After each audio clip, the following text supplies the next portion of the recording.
Det kan jeg jo si det samme som Olav Duun sa. Altså det som spesielt med Namdalen, det det at det her jeg ifra. At det mitt. Jeg kjenner hver en haug. Jeg vet hvor jeg kan gå når vind bles fra øst, eller når vind bles fra vest. Ja.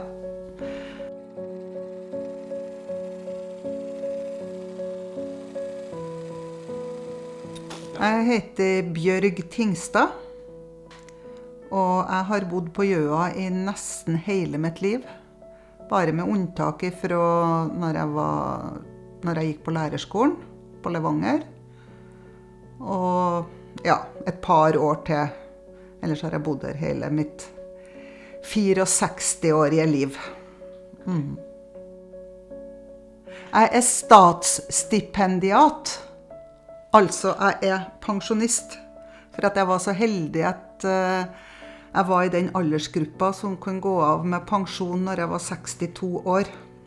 Så da bruker jeg tida mi på, ja nå på våren og sommeren så blir det mye hagearbeid. Ellers så blir det mye innen frivilligheten.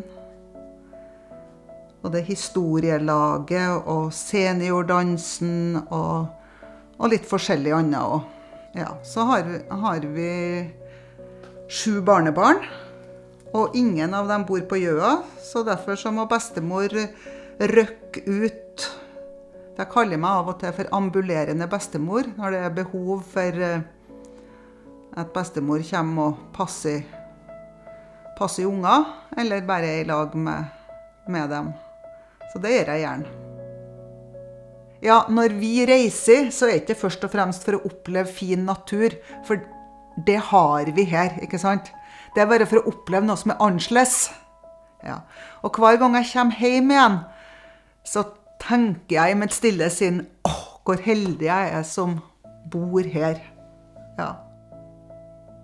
Hva som har forandret seg på Gjøa de siste 20 årene? Ja, altså først og fremst det at alderssammensetningen av oss som bor her endrer seg, at vi blir stadig eldre, så befolkningen blir eldre, og at det er færre unger i skolen. Det er jo en veldig stor endring ifra vi har unger. Ja, nå er det. Ja, det er 20 år siden de gikk på skole her da. Det er yngste. Og da var det jo enda klasser som var på 15-16 elever på hvert trinn. Så det er jo en sånn merkbar endring. For da var det mange nok til å få til et fotballag, det var håndballag. I dag så går det ikke an å få til fulle lag på sånne ting. Olav Duun har vel vært med meg helt siden jeg lærte å lese, vil jeg tro. Mer eller mindre. Og så når du var fra Gjøa og kom på videregående skole, så var det liksom bestandig, ja, du er fra Gjøa, ja, Olav Duun. Og så fattet jeg noe litt interesse for bøkene hans selv også da.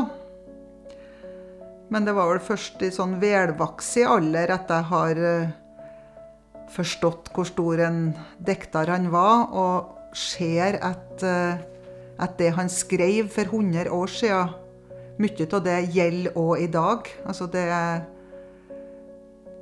når vi så den teaterforestillingen, noe som Hildegunn Eggen har om Juvik-folket, så slår det jo en at ting kan forandre seg rundt oss, men vi menneskene, vi er veldig like sånn som vi var for 100 år siden. Men det at man er født på en sånn plass og får vokse opp og bo og leve livet sitt sånn, da tenker jeg at da har man vunnet i lotto.